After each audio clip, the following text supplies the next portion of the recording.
That's it, man. Game over, man. It's game over. Oh, no tears, please. It's a waste of good suffering. Fairly learned here.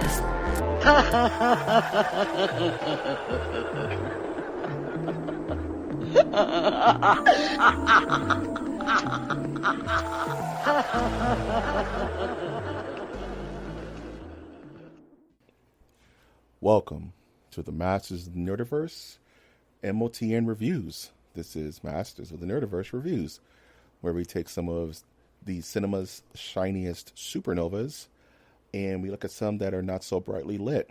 Try saying that correctly every single time, ladies and gentlemen. It's really difficult. I'm, of course, your host, Mike G.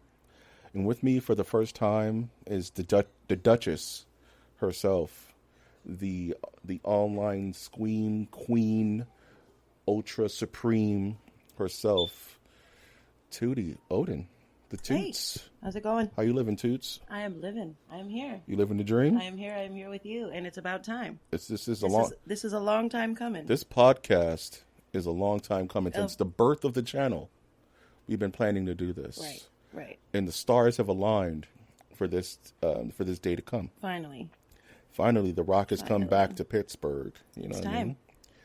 Yeah. So I'm ready to rock. I'm ready to get this ball rolling with you, and thank you. Yeah. No, thank you. No. Thank you. Jeez. You know what? I like your thank you, but I'm gonna follow it up with a thank you. Well, I guess I'll be back. I'm gonna buy you a gift. I don't know. We'll see what happens. I've been hoisted by my own petard. Checkmate. So if you have read the I would say the title of this episode, I checked out the behind the scenes art that I do for the channel for these episodes, you would know that we are reviewing none other than the Coen brothers' own The Big Lebowski. You're a Lebowski. Woo. I'm a Lebowski. That's terrific. What may I do for you, Lebowski. sir? We're all Lebowski, man. This movie, I have such a strange history with. You know, I've always been a Coen Brothers fan. Like, my very first Coen Brothers movie I remember as a kid was Raised in Arizona, because my parents loved that movie so much. I think that was my first introduction to the Coen Brothers, and I love that movie. That's a movie I'm going to want to do one day. And just the scene with John Goodman and the other guy, I forget his name, crawling out of the mud when they escape prison. Oh, yeah. It's like lightning, thunder and lightning, and they're just screaming. You're just like, don't they end up in like a diner? Yeah, they're like covered in mud, dude. Yeah, that's good stuff. And they're just roaring like these primordial beasts, bruh. I love that movie. That's good stuff. That's a good one. I think that's the very first one I got introduced to with them too, Raised in Arizona. I remember as a kid I didn't like it. Yeah. I maybe I was too young. I don't know. I wasn't into it. I wasn't into the whole baby. Like, I didn't give a shit about a baby. So, you know, I'm the baby. You know what I mean? At the time. So I don't know. My sister loves it. Like, she's the reason why I had gotten into the Coen Brothers in the first place. I was like, Raised in Arizona, and then Fargo, and then obviously Big Lebowski. You know what I mean? So they all took some warming up to get to, and then Big Lebowski. I fell completely in love with that movie. Yeah, and there's something to be said about Coen movies. They always start with strong musical ties. Like, when I think of Raised in Arizona, I think that wee, that banjo, wee, yeah. And then with the Big Lebowski, you have The Man in Me by was it Bob Dylan, and just when that movie starts, it just feels like you're walking into a warm pool of water. Right. The movie is so comfortably inviting. This right. movie is. Once you see the movie, you're gonna see it over and over. It's a comfort food for the mind. You know what I mean? It's pretty amazing. And I think that's what their intention was when they were making this film. It seems rhythmically comfortable. Like, the scenes transition effortlessly from scene to scene, so the film never feels like it's dragging. Right. You know, there's any lulls. There is no drag in that movie whatsoever. Even dialogue-wise, the dialogue, every you're holding on to every word, because every word that's being said is words that you would say to your friends. Yes. So you want to know what's going on next. You want to know what's happening next. Like, what's the dude going to do now, man? Like, you can relate to all these people in one way or another. So it's just... It's great. So, we're kind of right now going over kind of like our history with the film. I saw this film when I was older, much older. I was a man, and I remember just this movie just being so captivating. And it's one of those films you have to watch like 5 or 6 times because you're not going to catch everything. And it's not that it's purposeful Easter eggs all over the place. Right. It's just little things you catch on that are interwoven into the story. You know what I mean? And yeah, I think I caught it in college. yeah, I caught it in college or maybe too. right before Yep. college. I remember seeing it on Comedy Central. You know, it was a Saturday. I remember it was a Saturday afternoon. I was like, oh, fuck it. I'll just, see what's on. And it was on. And I remember the phrase, I'm the dude. And I remember being completely annoyed by it. Like, oh, how dumb. Like, this movie's stupid. So I watched it. And I only caught the second half to the end. And I think what had me wanting to watch it again was the scene where, they're getting rid of Donnie's ashes. Yeah. And on the coast. They're doing what they got to do, and then the ashes end up on the dude. Walter turns around and instead of just like, he's a little bit remorseful, but more so he's so pissed off at the wind, and that shit just like, I was like, I gotta watch this movie again. There's something wrong with this guy. There's like, something wrong with goddamn this guy. wind. Like that was his response to all that ash of dead Donnie. And I definitely want to go into character. So I definitely I had to rewatch it. Over and over. This movie's kind of hard to go blow by blow because it all is very seamless. So I kind of want to go right now into character development and character discussion. And why not start with Walter Sobchak? Where, in watching this movie, I may have seen this movie like 10 or 15 times, 20 times. I've lost count at this point. Mm-hmm. But one thing I do recognize about Walter is that nothing is his fault. Even though he can be seen... If this movie doesn't have a protagonist or antagonist, traditionally... But I would say Walter is kind of the catalyst for most of the urgency in this film. Right. You know what I mean? He's the one that's kind of not. He's keeping it moving. He's keeping the movie moving. Yeah, it's definitely moving along because of Walter. Because the dude in his he's driving it. It doesn't have any urgency. That's the whole point. Right. He is a pure spirit. He just kind of floats right. throughout the periphery of the film, and he just happens to be places. He's just there. You're right. Even to the point where he's. He promised In-N-Out. Fuck it. We'll go to In-N-Out. We'll you know go what to I mean? In-N-Out. Like, his car just got destroyed. And he's taking let's it go all anyway. in stride. Yeah. But Walter is the opposite. Walter is the chaos to the dude's serenity, where he's urging the dude to look into the carpet pissers. He's urging the dude to not give the money. He's urging the dude to, he's constantly pushing the story and pushing the dude to the next beat that the story needs to go to progress. But he's also, I wouldn't call him a wild card because he's very straight. You know what Walter's about. And Walter is about his own form of kind of like rules.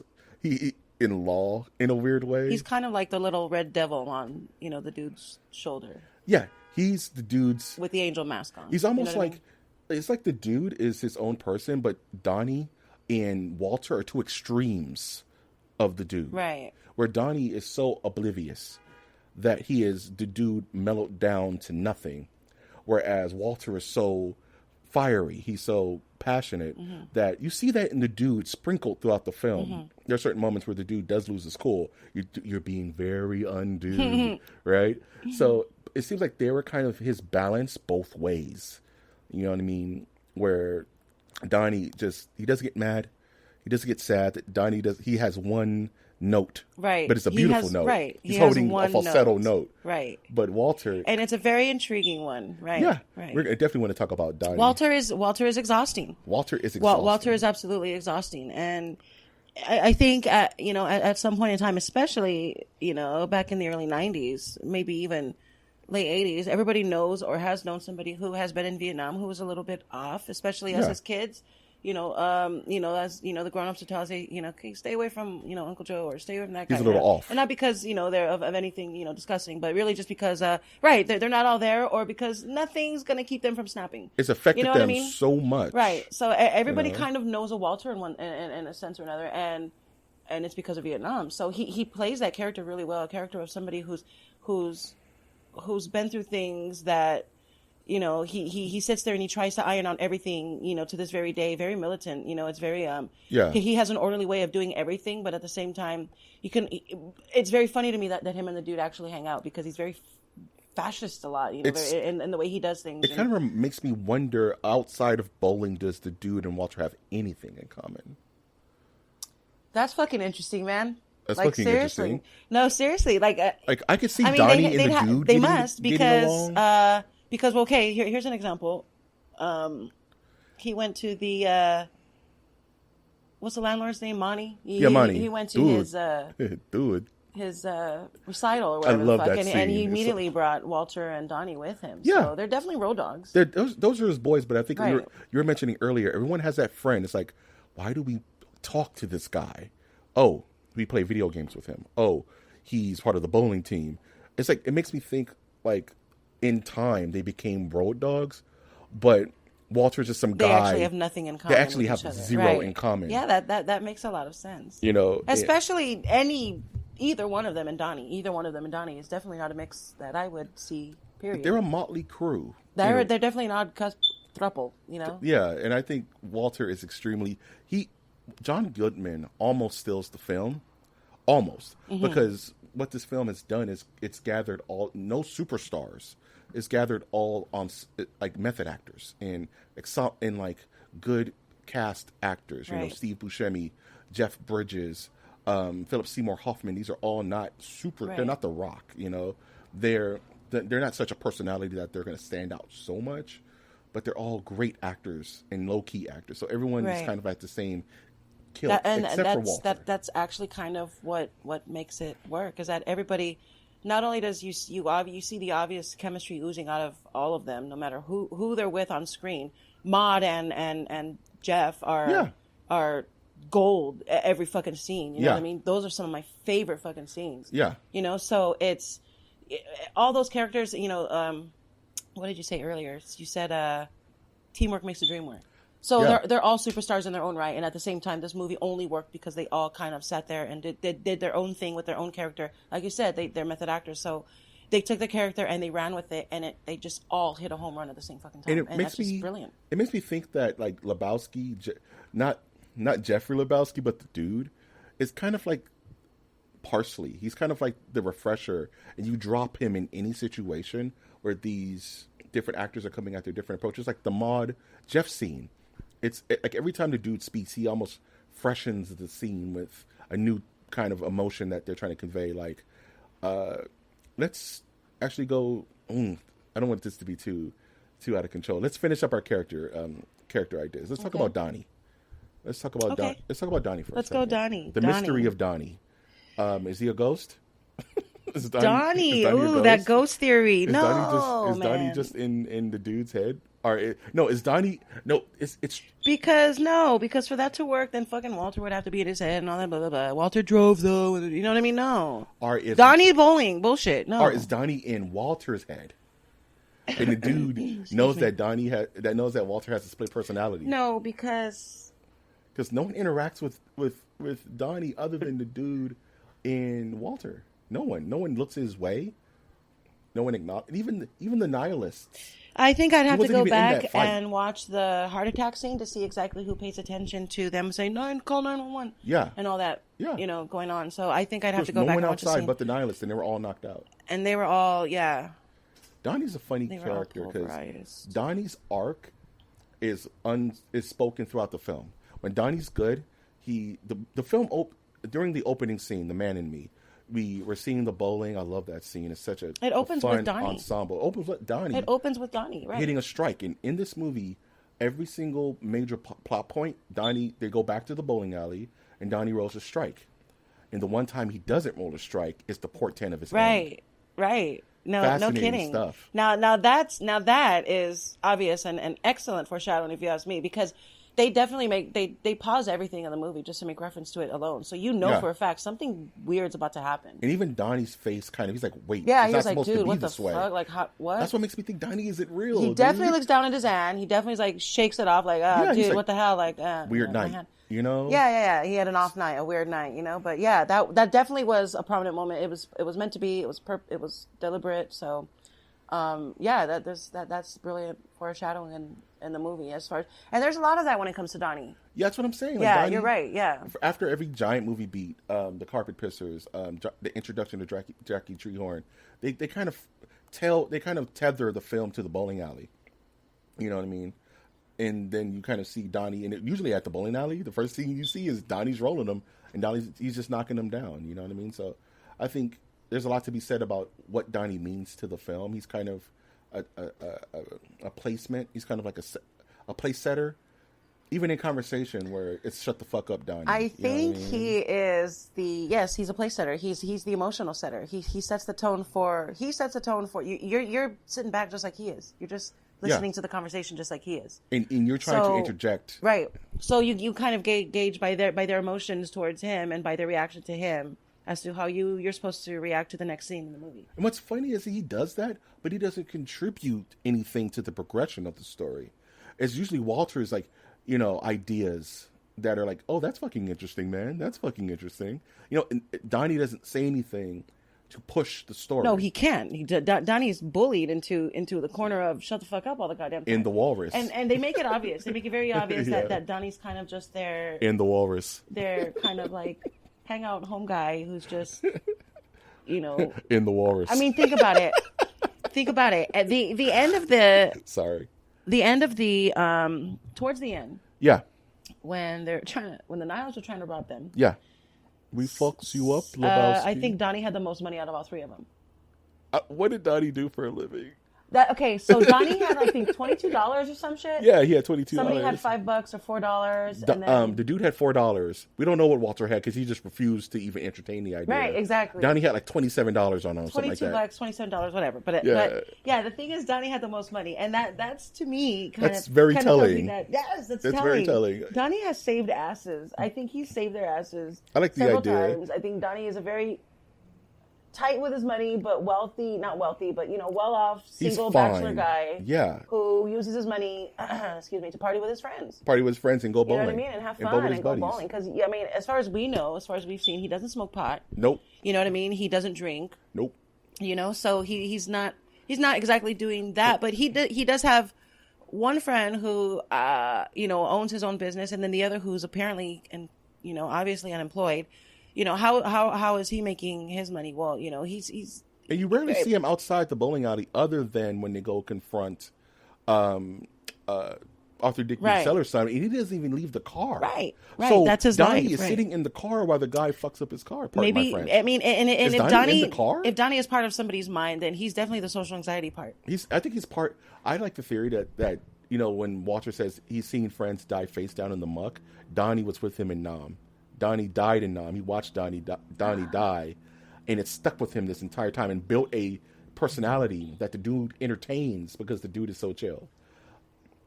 I do, and I could see remember reading about that theory myself. So yeah, that is interesting. So Walter could just be talking and be like, the millionaire, shut the fuck up, Donnie, and just keep going. And the dude is just like, yeah, man, whatever. And he entertains it. It. Okay, so then how does he hear Donnie in the outside of the bowling alley? Because this Walter, ringing, dude. this Walter telling him, the other personality, it's because you don't see.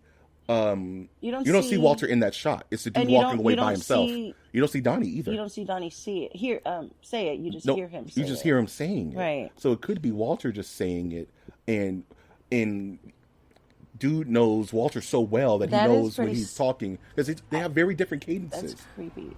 It's kind of creepy, right? That creeps me out. Can you imagine Walter just flips on a dime and he's just like, it does make a little bit of sense. Phone's ringing, dude. Thank you, Donnie. He dismisses him and placates him. He's not like, he doesn't tell Donnie to shut the fuck up. They're both pretty dismissive of Donnie, but maybe you're right. Maybe Donnie is, maybe he's Walter's vulnerable side because Walter doesn't have a vulnerable bone in his body. Apparently, according to him. Walter you know what I mean? So is a bull in a china shop, but there has to be a balance to that. Maybe Donnie is his balance. Maybe Donnie is that balance. Right, because as we see, Walter smokes cigarettes, but he doesn't smoke weed either. No, he has no outlet other than bowling. He doesn't drink, does nope. he? He has a cup of coffee. I'm gonna enjoy my coffee. Does he drink when the dude's at the bar? I don't know. I think he does have a beer or two. But he's definitely not. Scene. He's definitely not constantly pouring white Russians or anything. No, he's not drinking Caucasians. He's not. So with Down that, them. let's talk about the beginning of this movie. Let's talk about the introduction of the dude by what we've known him as the Westerner, the cowboy, The stranger. the stranger. Right. Thank you, the stranger. I'm going to tell you about the dude, in Los Angeles. Sam in Los Angeles, and Sam Neill, of course, great. There's a term for the type of actor. Sorry, that's a giant knot. It's fine. Leave it. Sam Neill, amazing actor. My favorite Sam Neill film is probably Tombstone. I love him too. Sam Elliott. Sam Elliott. Sam Thank Elliott, you. Am I saying yes. Sam Neill? Sam Neill was in Jurassic Park. Yes. He was. Yes, he was in Dr. Jurassic Grant. Park. Dang. He's definitely one of my favorite actors as well. Tombstone's probably one. I mean, his voice is just kind of hypnotic. Yeah.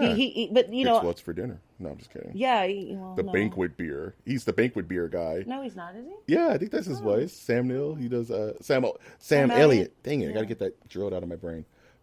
Coming soon, MOTN reviews Jurassic Park. But no. Nice plug. Nice plug. Nice, plug. nice. At MNerdverse. Nice shameless plug. I love it. Shameless. Because we're all about shameless. That's how you here. do it. Yeah. The truth is, that's how you do it. If you're gonna do it, do it. Yeah. No shit. No shame, right? Brand yourself. Brand yourself. So you already know what kind of person the dude is when he writes a check for like 37 cents or whatever it costs to get that Right. half and half that he was kind of sauntering through the supermarket through. And He's not a cheap guy. I'm a poor guy and I kind of don't give a shit what you think about me type person. Like, he's kind this of is all I have. I'm just going to buy this. This is all I really need. So I'm going to buy this. Fuck you. 69 cents. Take it. You know? And the thing is, I just see him kind of as this external component where he's outside of the world he's in.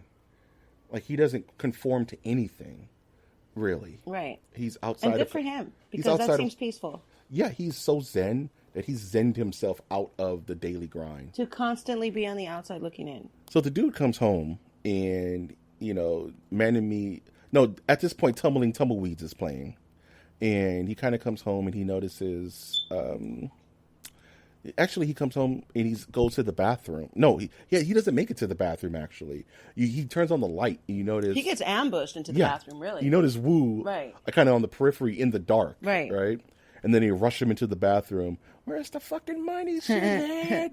It's down there somewhere. Let me take another look. Let me take another look. You already know what kind of guy this is. He's brilliant. Is the dude impenetrable to what's the word? Reverse interrogation. Is the dude impenetrable to interrogation, dude?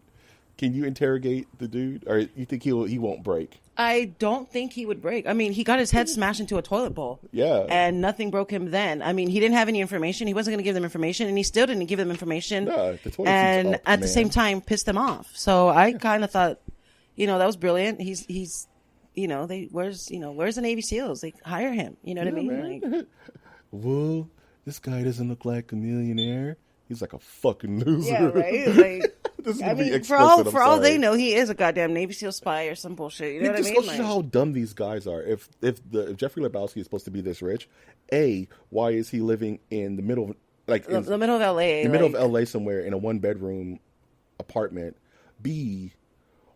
Why, you think you could just touch this guy? Because we're going by what Bunny would have told them, right? Well, no, we're going by what Jackie Treehorn would have told. Right. Because Bunny would have told Jackie Treehorn. No, I think Jackie. What I think happened is Jackie Treehorn said, "Go look for Jeffrey Lebowski," and they looked in the fucking phone book for the very first Jeffrey Lebowski they saw, and then saw his poor ass. Yeah. Big Jeffrey Lebowski is not listed. Come on. You wouldn't think so, right? No.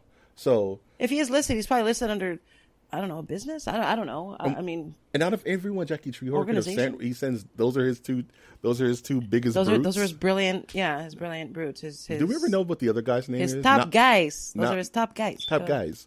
What's the blonde's name? Do we ever get his name? I know we get Wu because he calls him Wu. No, I don't think so because we see them like 2 or 3 times. No, that's very possible. We don't get it. I want to say they do. Somebody says it. I don't know, or they make one up for him or a nickname or it's something. It's probably somewhere in there. That's a really good question. Yeah. I don't know. Yeah. Wu's definitely a name. Wu's definitely Wu there. peed on his rug. He's the carpet pisser, dude. Right. And then we kind of segue from there into the bowling alley, right? Where they're talking about the carpet pissers. You know what I mean? and they're kind of placating what just happened, and Walter is going off about no, the dude is going off about quote unquote the Chinaman, and it's so funny because he's not mad. He's annoyed. He's just annoyed. Man. He's just annoyed. Dude, they took my rug, man. They pissed on my rug. Yeah, that's right. They pissed on his rug. They peed on your fucking rug. It's he's not even like angry, pacing back and forth. He's analyzing maybe why they did it. He's like, what the fuck? Like, that's pretty much what he's doing. He's annoyed by it. He's not exactly. He's just venting. And then Walter's right there fueling that flame, but nonsensical, just like. Fuck those guys. Find those guys. Like, why are we going to find those guys? Obviously, they work for somebody else. You know what I mean? So you get them to compensate you for them peeing on your rug. And it's so funny that how quick it was for him to find. Jeffrey Lebowski and these two idiots couldn't find the real. That's what I'm Jeffrey saying. Lebowski. The dude is low key genius, right? Dude. Of course he is. Because he pretty much breaks down towards the end of the film, mind you, breaks down what we think, because nothing's ever confirmed. What we think Lebowski's main plot was throughout the entire film. Especially after the quote-unquote kidnapping of Bunny. So, that's fucking interesting, man, right? Right. We don't know that any of that... We don't know that any of that actually happened. I mean, in fact, we know she wasn't kidnapped for sure, obviously. Yeah. We don't know that... But we don't know for sure that Big Lebowski used this kidnapping thing for, just to make some side pocket money. Or to use, the charity... Maud's theory of him using the money for extorting the money, right, and using this as the perfect excuse, right, to pull the money out the account with no questions asked, right. So Walter's there. He's fueling the flame. He's he's trying to understand the situation the way only Walter knows how to understand the situation via his time in Nam. Via respond immediately, without across this line. You do not, and that's exactly what happens. And then on top of that, he adds some political correctness to it. He had to check him. Asian American, please, God. He's like, look, man, these aren't the dudes who built the fucking railroads, man. Yeah, he's like, mad respect to goddamn Walter. You know what I mean? Like, jeez. He's just like, also, dude. Yeah, like he stopped everything to make sure the dude got it right. Yeah, like, dude, get it come right, on, dude. It's the 90s, dude. It's the 90s, dude. Come on, like Chinaman? What the Chinaman? Yeah. Come on, man. He was all over that one. What's all that about? Good for you, Walter. Good for you, Walter. We salute you. Good for you. So the next scene is where the dude goes to confront Jeffrey Lebowski, right? Right. And we get to meet Brant by the brilliant late Philip Seymour Hoffman. Right, brilliant. That's marvelous. That's marvelous. He was just so much. There's so much. He's a character that I would love to fucking sit here and talk about because all into himself. He freaks me out in that movie. He really does. What he is Lebowski's right hand man, or his liaison, or something like that. And no, he is Lebowski's robot. Philip Seymour Hoffman in this movie is a fucking robot. Yeah, he sits there and he only breathes when the Big Lebowski allows him to, and it's just the weirdest character to play because when he's not in front of the Big Lebowski, is when you see him do a little bit more human interacting when he's interacting with the dude. When he's interacting with the dude, and when he's interacting with Bunny, you can see when Bunny kind of gives him a little bit of anxiety. When she, I suck a cock for $1,000, right? Right. And he's just like, and she does it, and it looks obvious that she does it on purpose. She does it to mess with him because she already knows. To mess with him. He's uptight, and he's a robot. He's just there for one thing and one thing only. What's funny is he's never going to let anything jeopardize his job, and she's jeopardizing his job. Well, I think she's jeopardizing everything. She's just a hot mess. Yeah, of course. Bunny Lebowski. But you mentioned a really interesting point is that when he's around Jeffrey Lebowski, he's off. He is Jeeves. He's not saying anything. He responds only to emphasize what Lebowski is saying. And when the dude walks in and Jeffrey, you're a Lebowski, I'm a Lebowski. Right. Brand is just turned off. He doesn't say anything in that conversation, right. And he lets Jeffrey Lebowski speak for himself.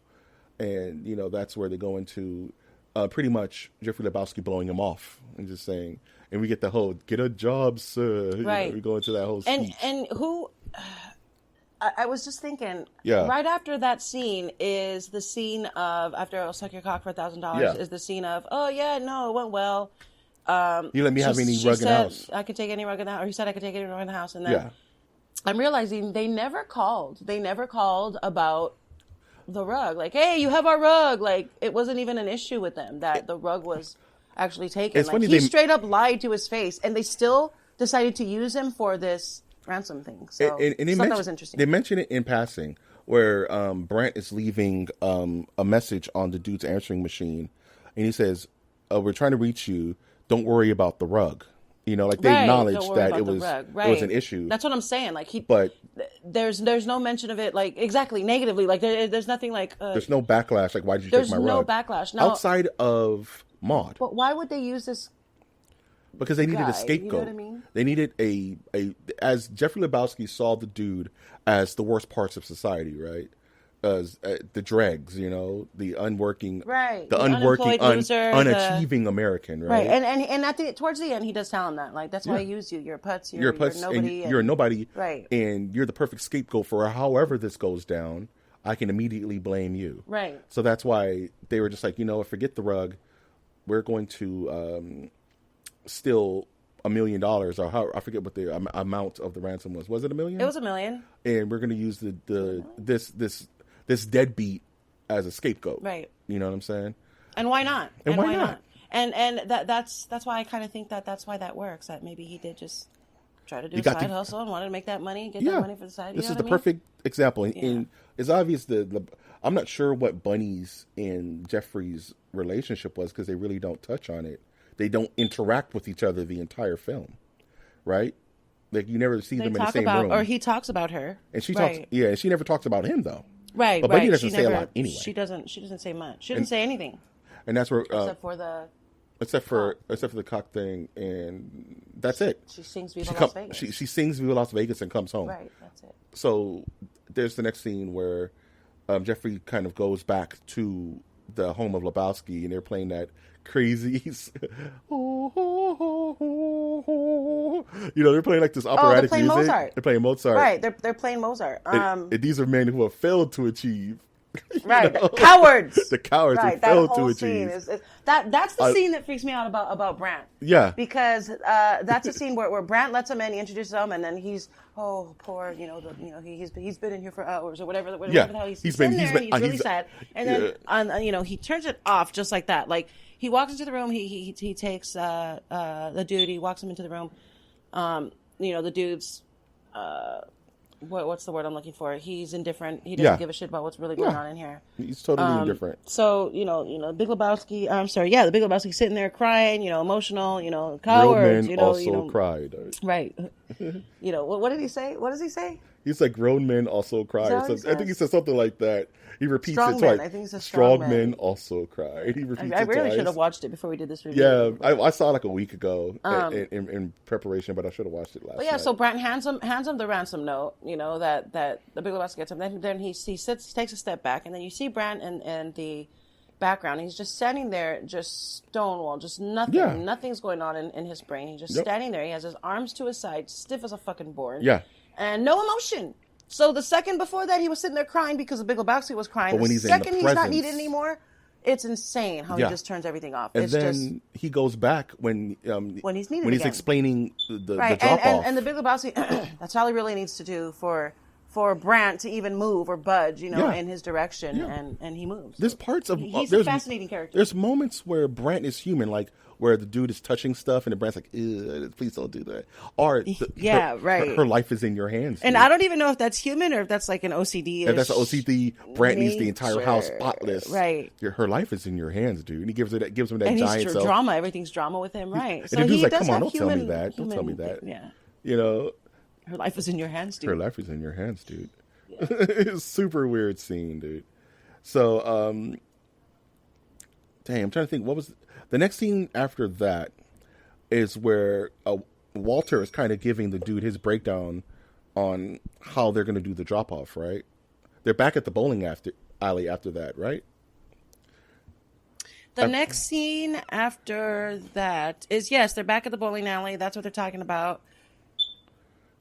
And because that's when Walter's like that, that fucking bitch, or what does he say? Yeah, that's that scene. Yeah, These rich fucks. Yeah, these rich fucks. Yeah, that, what's Walter's problem? What is he talking about, dude? What's he talking about, dude? He's like your child that walks into Is that the middle V.I. of the movie. Lenin scene? V.I. Yeah, Made that's an the alien, V.I. alien off. Right, Like, what the fuck is he talking about? He wants them to do it during the tournament or some bullshit. Yeah, Walter gets super pissed off He gets because super he's mad like, about it. About something that may not happen, like Oh, it has something in the nothing to future. do with him. Right, that is exactly that has nothing Nothing to do with him. He's These like, rich fucks. these rich yeah. fucks. He's so mad, You and know it has what I nothing mean? to do with him. I didn't watch my friends die face down in the Right. muck, He's for like, this has strumpet. nothing to do with Vietnam, Yeah, dude. there's nothing to Like, do- come nothing- on. I bet they get tired of that, or dude gets tired of that. That's the breaking point when Right. at the funeral for Donnie, he's like, dude, it has You're nothing right. to do with Right. Vietnam. That Nothing, is a breaking none point. of this, and Right.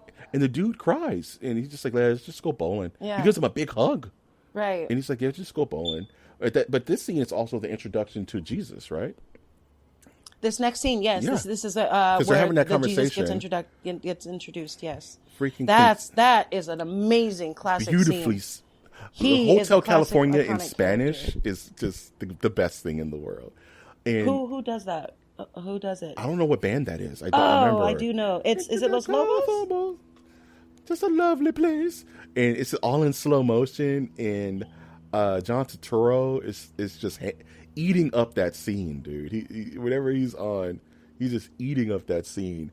And Whatever he's on, yeah, whatever he's on, that's hilarious. That creep can roll, man. Yeah, he's like, yeah. Yeah, that whole scene is interesting, and it's so funny how they take the time to not only they need this character for some odd reason. I don't really see any particular relevance for having Jesus in the film. There is none, but they dude. definitely sit there and they take a lot of time figuring out. He's a fleshed out character. He really he's is. more fleshed out than Donnie. He has a whole scene to himself where he's walking He has around two and telling scenes. people he's a fucking pedophile. Yeah, he's a pedophile dude with papers. He had to go around to his neighborhood and tell everybody how he was a pederast. And you see him with his hat in his hand, knocking on every door. And then, but you wouldn't tell it from how Jesus is. Jesus is weird. There's the scene where he's licking his. That's all. I heard that's all John Turturro. Like he ad-libbed a lot of that. Like they were just like John was just like, I'm just going to do stuff, and the Coens were like, okay, that's awesome. Like a lot of that was ad-libbed. Even his approach. Dios mío. Man. Yeah, I think he plays that character really well. Maybe he's trying to play like a Spanish ladies man. Yeah, he's kind of like a pervert, Latin yeah. Zorro kind of yeah. lady killer. Yeah, like, nobody. Because I'm sure he didn't get in trouble for messing with children or anything. I'm sure he just some idiot found some underage girls at college or something. Did something stupid and then That's the thing. We don't know. We don't know for he's sure. So weird. What did he say? Well, he says 8-year-olds. He said that she exposed herself to 8-year-olds. You know what I mean? Dude. So who knows? Who really knows what the truth is? He doesn't come off as that type of person, but he definitely comes off as a fucking pervert. And his time. And his threat to Walter is highly sexual, where he's like, yeah, no shit. He pull that gun out on the lens. You shove it up your ass. Shove it up your ass right. and pull the trigger till it goes click. And they're like, Jesus. It was Gypsy Kings, by the way, who do that rendition of Hotel California. I may actually make that be the end of this podcast. Oh, music. that'd be awesome. If what, screw YouTube. They can strike me. I think I'm just going to do that because I love that song so much. Well, there's several to choose from that. That's another thing I want to talk about when we get there. I want to talk about the soundtrack. Yeah, because this is one of my favorite soundtracks of all time. Of all and time. We're definitely going to talk about that. World. Talk about the soundtrack during the dream sequence, where the dude gets knocked out and he has the giant dream sequence about Maud. I love that dream sequence because there's so many things that are connected into that sequence that have been going on throughout the entire movie. And the only way that you would be able to relate one to the other is if you've actually had these types of dreams. So that's really cool. That it's they're very relatable. dream-like, according. No shit, right. Like they're very floaty and ethereal. And he has two dream sequences in this movie. The thing that trips me out is the nihilists.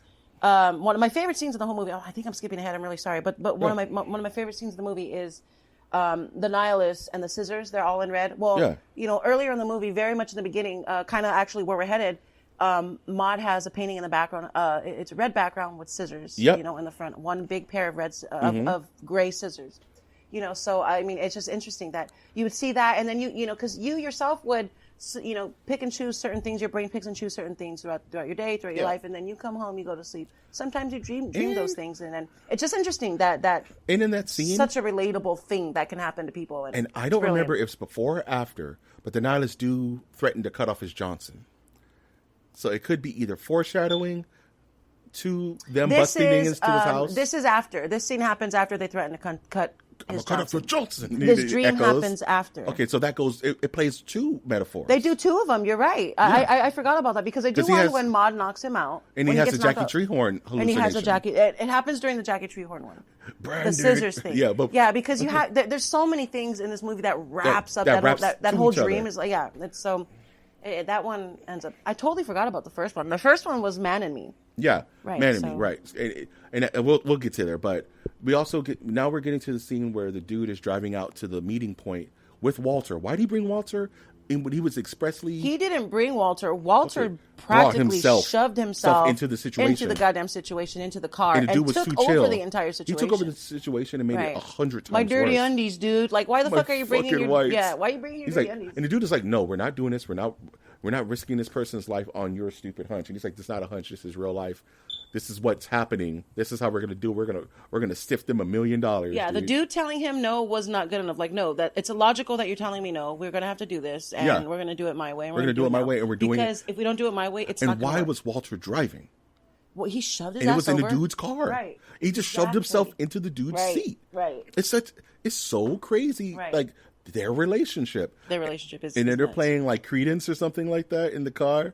You know, one of my favorite scenes is like give me the ringer, dude. Give me the ringer, right? And he throws it outside the window, and the dude goes, "What the fuck?" Yeah.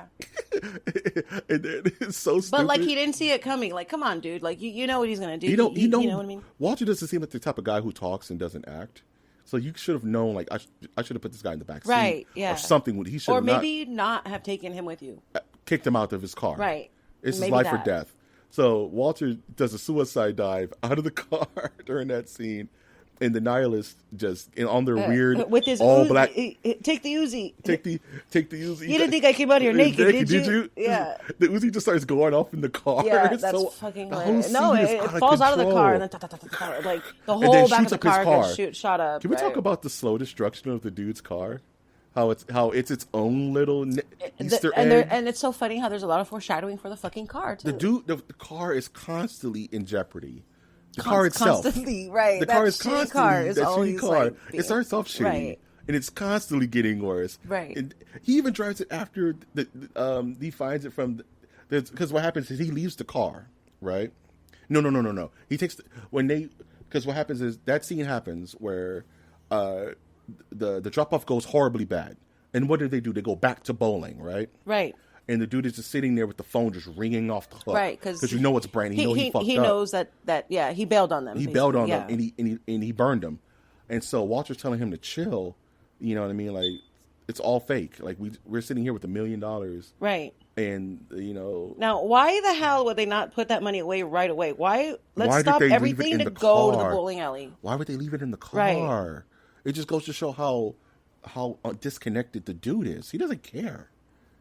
The dude is so wrapped up that he messed up. He wasn't even thinking about the money. It's funny how he needs money no matter what. Like, he knows he needs money. But he just doesn't care. I mean, they even made a point to bring the landlord in and tell him, dude, just so you know, the rent's due on the 10th, which implies that the dude is always late on his rent. Yeah, he doesn't care. So he obviously needs money, and he doesn't care. He's so disconnected from it, and they go back out to the car, and the dude's car gets stolen. Right? Where's your car, dude? You know. Right. It kind of makes me think that dude, where's your car, kind of stole from that. Yes. Every time I watch it, especially when I watch that scene, I think the same exact thing. I really do. Because it's the same cadence that they do in that film. You know what I mean? Yeah. It's the exact. I mean, it's borderline like, oh, this is gonna go towards aliens, and it's borderline like you're about to see like. They're going to get tattoos. They're going to get tattoos. Watch. Like Sartan. You know? Zoltan. Is that what it was? Zoltan. So funny. The dude goes back home, right? And he's laying on his floor listening to just the sound of strikes. He just has a cassette tape with just the sound of strikes, right? And they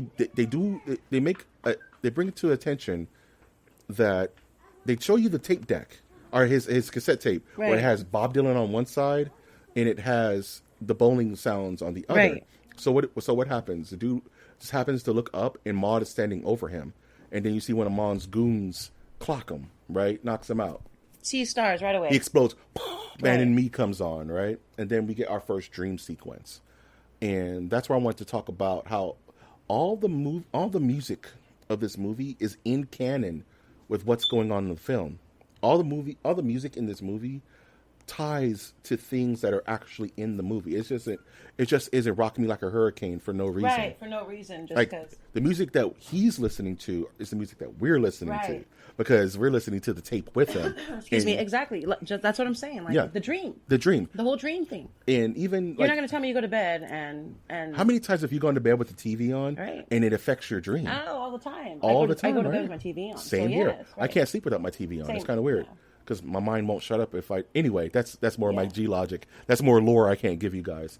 But later, not now, but later. Yeah, later. But the dude is flying in this dream with his bowling ball in his hand. This is that dream, right? And he sees Maude on his carpet, kind of floating in front of him, right, over the city of LA. Over the city of LA, he can't reach her, and then he realizes there's a bowling ball in his hand. And it drops him back down to earth. And he falls down to earth, and the music is going, and he becomes the bowling ball. And it's this clean, cool point of view shot of what a bowling ball looks like as it's going round and round. Thrown into a strike. It's super cool. It's super neat. Awesome such a neat scene with the music. And then he gets the strike, and then now it's all black, and he is. Am I mixing dreams? Because after the bowling ball strikes, is that where he starts getting chased by the bowling ball? No, that's where he wakes up. That's where he wakes up, right? And he wakes up on the floor, the same spot he fell asleep at, but the carpet's gone. But the carpet is gone, right? And then he wakes up to the other side of the tape, which is bowling. Yep, and that's where he calls the cops, right? Which is probably why the dream started with Maude and Man and Me, and then ended with the bowling alley. Because he was dreaming. He ended up listening to the tape, and it was the other side of affecting the his tape. dream. Right. Brilliant stuff. Well, take a bow. Right. Well, right. You know, so that's what gets me about the dream sequence. This. I love those. Those are some of my favorite parts of the movie. The editing of this film so goddamn is brilliant. Airtight. The editing of this movie is airtight. Right. And everything ties into itself, and the scenes flow very nicely. This film is comfort food. But the dude wakes up and he calls the police. This is the separate incidents scene where he reports his car stolen. Right. And maybe not hold out about the credence. And then Maude... Separate incidents. And Maude calls him and says, "I am the one who took your rug," in her weird right. At the same time as the cops are there, it's like, I guess that just so solved. happens, right? Yeah. And then we get the weird. What a shitty cop! I love how they portray the city of LA and its cops. So. The city leads. Remember, I mean, you don't see a lot of LA in this movie, but from what you see, LA's a fucking joke. It's a joke. It's not the worst. You're right, Coen Brothers. You're just a joke. So we get the introduction to Maude Lebowski. And he walks into this art studio, and it's something out of Silence of the Lambs. You see the paint is on the floor, and you see just this white canvas, and you see her come over like some kind of shrieking Valkyrie. Yeah, it's the weirdest noise of the film. I don't think she's shrieking. I think it's the wheels sound of the mechanism. Whatever. But it sounds like yeah, it's very odd. It's very weird. Yeah, and she's naked in these straps. And this is she is naked, and I want to say that maybe it's because she didn't want to paint on her clothes, but I think more it's because it's part of what she was trying to express. It's part of her expressionism. Vagina. Right. This is one of the weirdest scenes. It's one of the best scenes in the movie. It's one of the best scenes in any movie. You know what's funny? It makes me seem like the actress. What's her name? Julianne Moore. She's channeling in her cadence and the way she's talking Hannibal Lecter. And finds it difficult to say, like as a man went to refer to as Johnson or Rod or Clark or whatever. Right. And you're right. Holy and it's shit. funny because later she would then star in like Red Dragon as Clarice Starling. Yeah. So it's a kind of funny, weird tie-in that she would channel Hannibal Lecter in her cadence. Yeah. And she is that fact? Is that factual? Did she really try to? I don't think so, but it's just something I've caught on to. That's amazing. I wouldn't be surprised. Because that's exactly what she sounds like. She sounds like she's Hannibal trying Lecter. to do Hannibal Lecter. That's cool. That's really cool. And then to know later, she's in the films. Yeah, that's mind pretty blown, neat. Right? Yeah, a little bit. Little bit. So she puts on. Cool. She's naked. She puts on her robes, and she just starts spewing her thoughts at the dude, and like he didn't even ask for that information. She just kind of starts telling him her truth, and the dude is just like coitus, Right? He's trying to keep up with her, and she's just going a mile a minute. You know what I mean? She hasn't stopped her. She didn't even get to the point. You know what I mean? She was just like she's just going on and on and on and on. She was and still on in and her on. artistic mode, and right. But she has a lot to say. Yeah, she has Maud has a ton lot to say, and she takes issue with several things that she's an artist. So artists, they're expressionists. Yeah, we're expressionists. They have things to say. Yeah, you know what I mean. So they need a soapbox to say it. So anybody and everybody's gonna need a soapbox. So I'm guessing the painting had to do with what she was talking about. You know what I'm saying? Like the painting she was currently working on. Working on was representative of the sexual liberation of women, of the bodily liberation, because she was like, "Does the female body make you uncomfortable? Is that what this is? Yeah, is that what this is? She doesn't confirm it. She doesn't. But she does say, kind of. You know what I mean? Yeah. She just, yeah. Some people say, some people don't. You know what I mean? Like she doesn't really confirm. Even the word itself but she makes doesn't someone deny uncomfortable. It. But she, and that might be why she does it that way, because she wanted to introduce.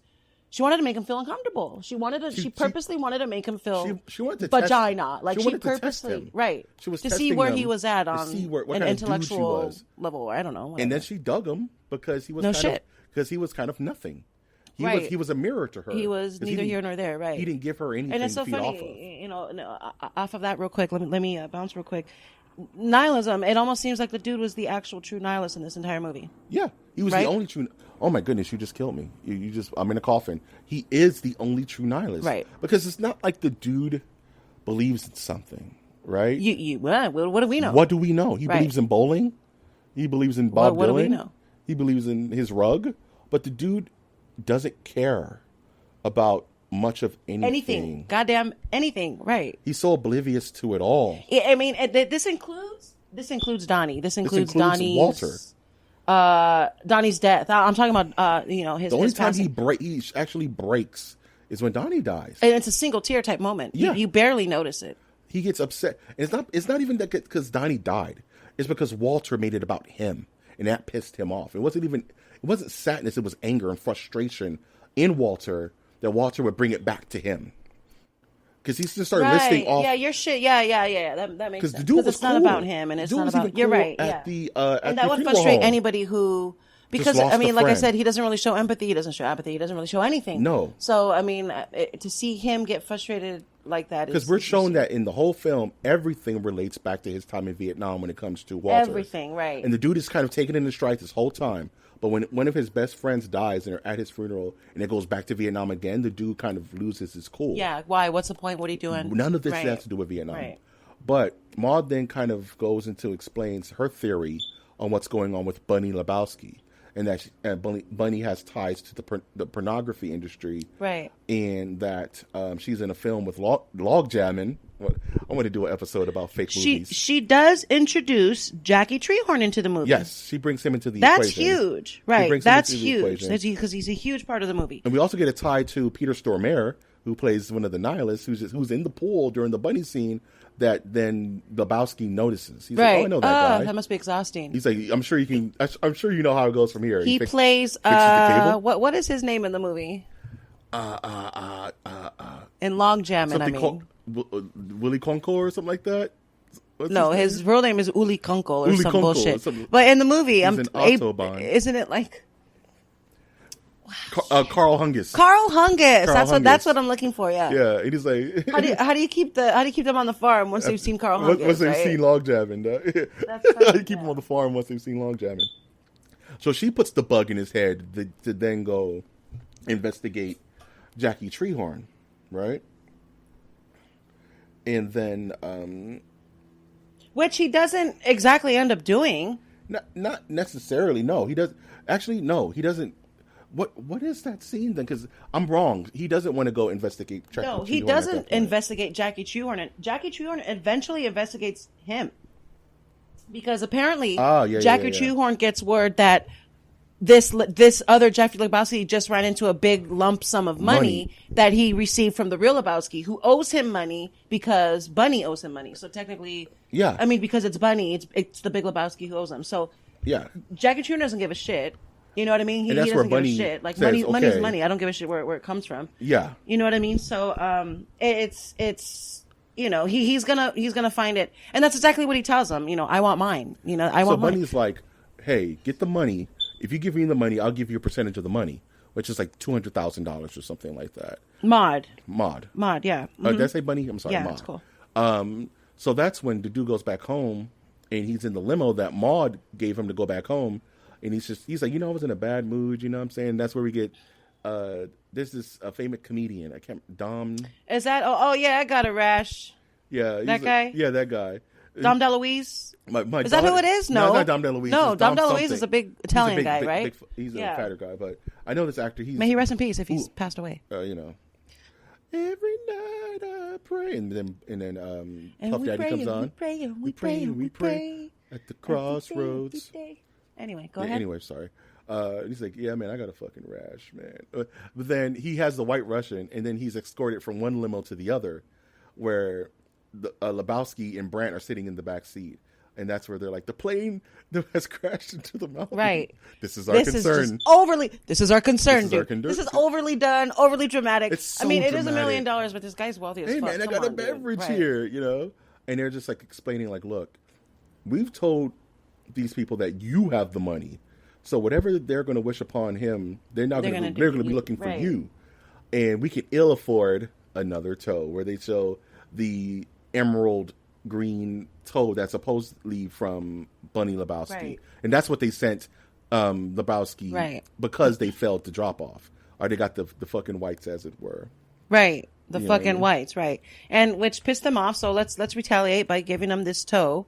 You know, this mysterious toe that belongs to Bunny that, you know, they're sitting there thinking, yeah, this is legit now, guys. It's legit. So, you know, they're sitting. I guess it isn't overly dramatic when you get an actual human toe on the mill. I mean, so. that would freak you out, right? Yeah, no shit. My apologies, So Jeffrey Lebowski and whoever the Lindenberg What's his toe in Brandt, right? Linden- So Brandt, yeah. So then it Lindenberg fast forwards toe. to the dude in the tub, right? And he's just chilling, smoking a J.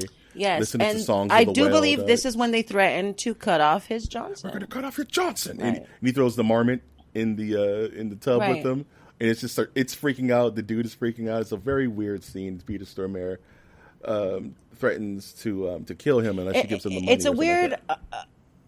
very counterproductive scene. Yeah. and very It's not needed. no. I mean, not as far as the movie's concerned. As far as their plot, and you know, I mean, what you went to this house to scare this poor guy. He doesn't have the money. You know what I mean? Like, if he Yeah. had the money, he would have been gone. He would have been, you Right? know what I mean? Like, you guys He are would have been- wasting your time. Yeah. They should have known this already. Like, if he had the money, he wouldn't be in his dirty ass tub smoking a fucking roach. Yeah, man. It makes you think, like, and the more you see the nihilists, the less creepy they become. Because when you first see them, they're all in black and black Right. bikes, and Like, they smash out like, ooh, this guy. Russian ninjas. Or Yeah, they're like, something. oh, Right. geez, these guys are serious. But then the more this movie goes, you start realizing that the nihilists are idiots. Yeah, and that yeah, they don't have they're their shit very together. dumb. They're very dumb. And they're very dumb. Okay, well, I don't know. I don't know. Like, I don't know if it's that they're very dumb or is that they're not very westernized as far as this country is concerned, because they definitely don't speak English. I mean, No, in the movie, they're struggling with you're English the whole supposed to time. imply that they don't really know English, so they don't really know how American ways work. You Yeah. can't just go up to somebody and say, "I fucks you up, I fucks you up," I and fucks then you. and I think they're fuck going to you. be afraid of you. Because they don't know You how it look works. dumb. And You know they what I don't- mean? So- and they're not kidnappers. And they're not tough. All of this is very they're amateur. an Everything Autobahn. Walter was saying from the beginning of the movie, they're amateurs, they're fucking amateurs. He was absolutely 100% What bothers me right. the most about this movie that Walter was right the whole time. The whole time. And that bothers me because Walter shouldn't have been right, but he was right. He was right the whole movie, and yet he caused a lot of the chaos in the movie. Because Or I'm he- sorry, maybe not caused, but He was the definitely catalyst. was. Right, He was the exactly. There we catalyst. go. Yeah, and I would you're never awesome. forgive Right. myself if I didn't mention that Flea of the Red Hot Chili Peppers is one of the nihilists. And that is an absolute classic, legendary. And Flea is trivia my thing favorite to bassist know. of all time. So Ba-doobie Take doobie that. doobie ba-doobie doobie. for those, shut Well, up. you know, just You know how hard it is to play when you a edit Red this, Hot- edit it so it's deeper, so I actually sound. I'm going to like make you bass. sound super deep. You're That'd going be to sick. be like, Yeah. you know how hard it is to play Other Side? It's a lot of riffs, and Flea is a madman. Flea's dude. amazing. Flea is a damn Flea's amazing. madman. And was he naked at all in this? Not this one. No. He got hit in the balls with a baseball. He with did. with a Yeah. bowling ball, though. That was actually in the trailer in one of the original Yeah, you see trailers. his That mouth. scene. Why did Flea do more acting? Anywho, So the dude gets the message that they found his car far fucking out, right? They find his car. Right. And that's where you get the other shitty LA cop. Right? Yeah, and he pretty much tells them that... Laughs in his face that they're not going to find the people who did this, man. Or yeah, whatever. he pretty much is like, why does it smell like piss back here? And he's just like, yeah, probably after a car's ditched like this, a homeless guy may use it as a camp or a toilet. Right. So to quote Will Ferrell, they pretty much had a soup kitchen in his car, dude. Oh God. You ever seen The Other Guy? The Other Guys? Is that the car sales one? No, that's the one with that's him and the Mark cop Wahlberg one. with their cops. That's the cop one, yeah. I don't remember it very well. Aim but for yeah. the bushes. It's the grossest thing. That sounds disgusting. It's the weirdest thing ever. So they figure out that Larry Sellers, they find his homework in the back seat. And this is where they get the idea to go confront Larry Sellers. It's a high school kid. So probably they stole the car, did some joyriding, don't know what they have, or they do know what they have, and they've already started spending some of the money. Because when they find his house, the Sellers' house, this is where they're talking about near the In-N-Out. I'm skipping a scene, which is one of my favorite scenes in the movie, is the landlord's play, where it's so awkward and weird, and that's where they're talking. That's right before they go to the Seller's house. Now, I want to know: does he do that because he's lonely? Does he do that because is he special needs? Is he? I think it's just weird. Handy capable? Is he in rehab? Is this just something that he does because he's just that type of friendly guy? Because all these things are things that.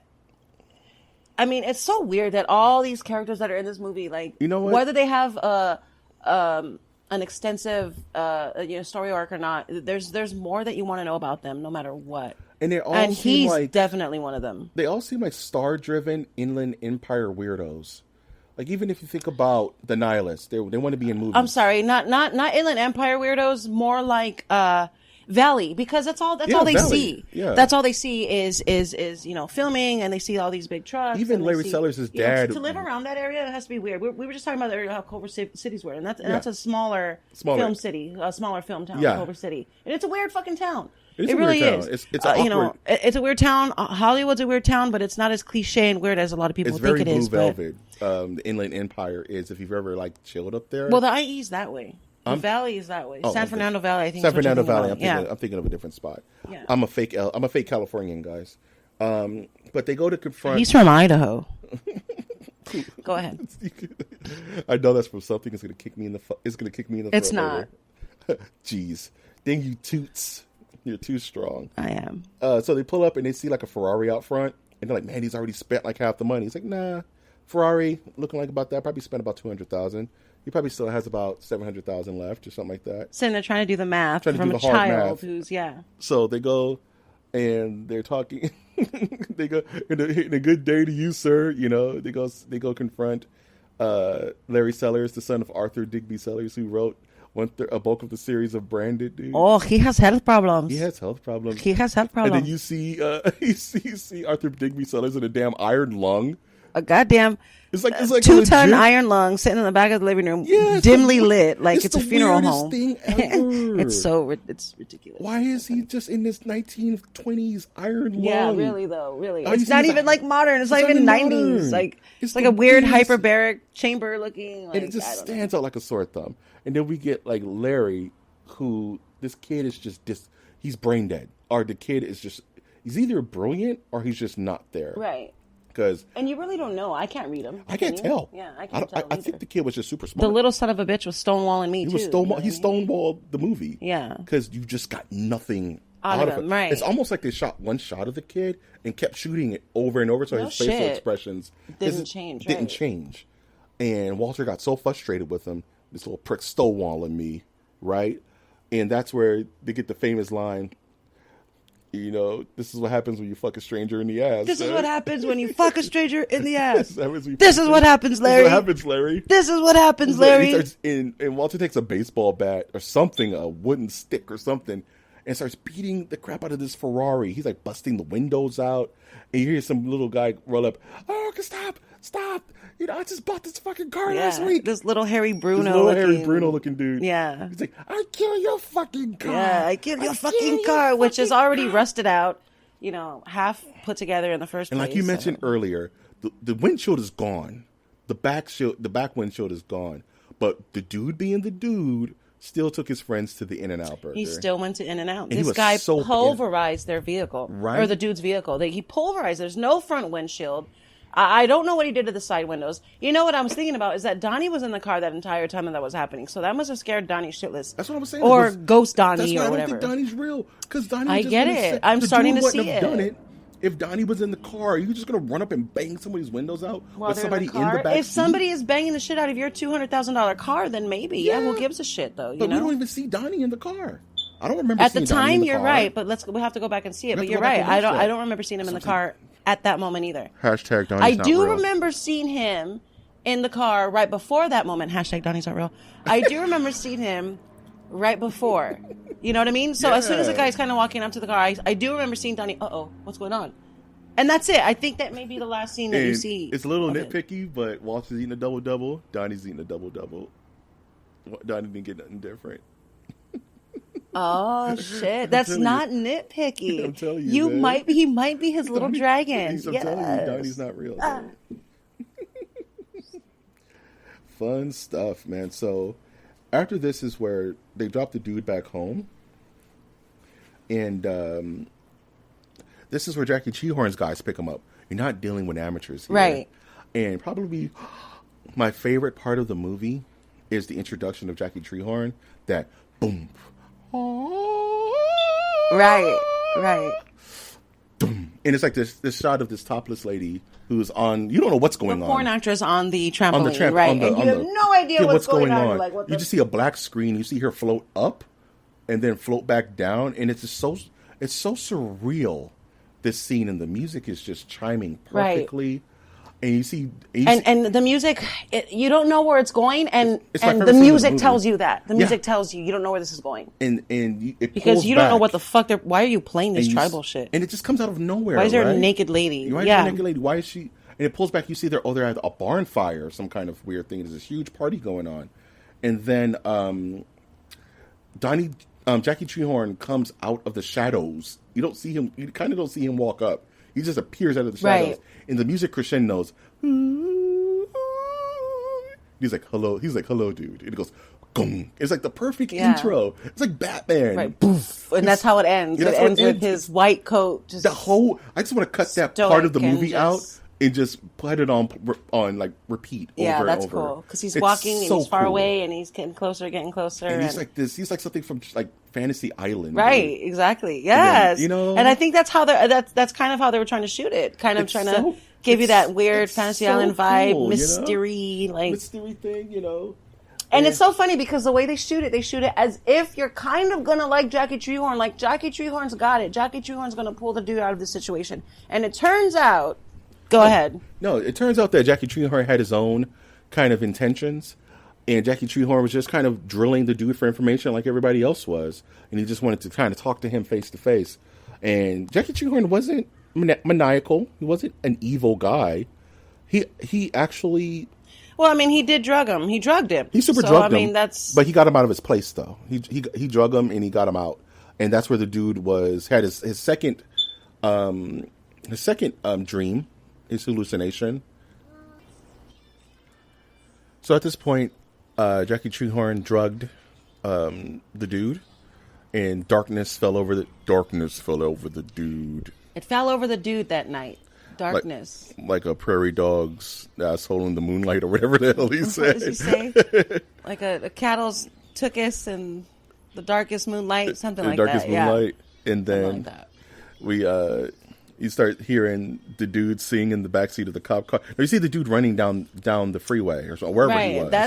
I don't think that's is that the cop car or is that the? Oh, you're right. That's the cop car. Right? Yeah. Because he gets kicked out of the taxi. Brandon. Right? He gets kicked out of the taxi. He gets kicked out of the taxi because he goes to talk to the sheriff first.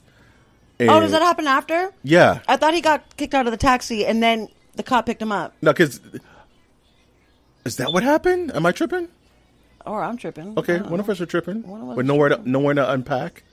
Shout outs to Common. I'm pretty sure I should have seen it before. Okay, I mean, I've seen it like 200 times. So, but anyway. But yeah, then he says, and I hate the fucking Eagles, man. And then the taxi cab guy kicks him out of his taxi, looking like Eddie Murphy in The Golden Child.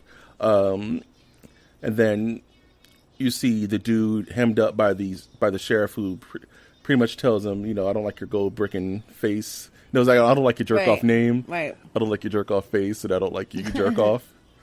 And he's like, "Oh, I'm sorry, I Keep wasn't your paying ugly attention." gold bricking ass out of my beach community. He starts stomping him out in the middle of the police station. Fucking fascist. Fucking fascist. And then he starts plugging fucking real life LA lawyers. Yeah, he's like Ron Kuby. Yeah, right. So he's he's connected. The man. dude is connected. The dude knows people. Networks. Man. Super dumb. If the dude was alive today, and he is, by the way, the real dude, look it up. Yeah. He may have a Twitter handle. Oh my god, I don't even know why. What's the real dude's name? Jeff Dowser or something. Jeff like Dowser, that? the guy who's based off Lebowski. Yeah, so that's interesting. That's also fucking interesting. If Satan can have a Twitter handle, the dude can. Oh, Satan has a Twitter handle? Yeah, he's pretty chill. Oh, I gotta follow him. Yeah, he talks about stuff. Nice. Yeah. Shout outs to Satan, I guess. I guess. This is when this podcast is gone. Go follow Satan, the King of Darkness, the Lord of Lies. The Beelzebub, the above and below. I don't know. Side note: I hate the movie Annabelle because there's a part where actual Satan's in it, and it's the stupidest. That's lame, and also I've never seen it. So. Don't watch hashtag don't watch Annabelle because there's a black beast in there. I'm not gonna hashtag that one. I'm gonna hashtag it. Don't watch Annabelle. Don't watch Annabelle. Don't watch Annabelle. Don't watch Annabelle, guys. There's not one black beast in it.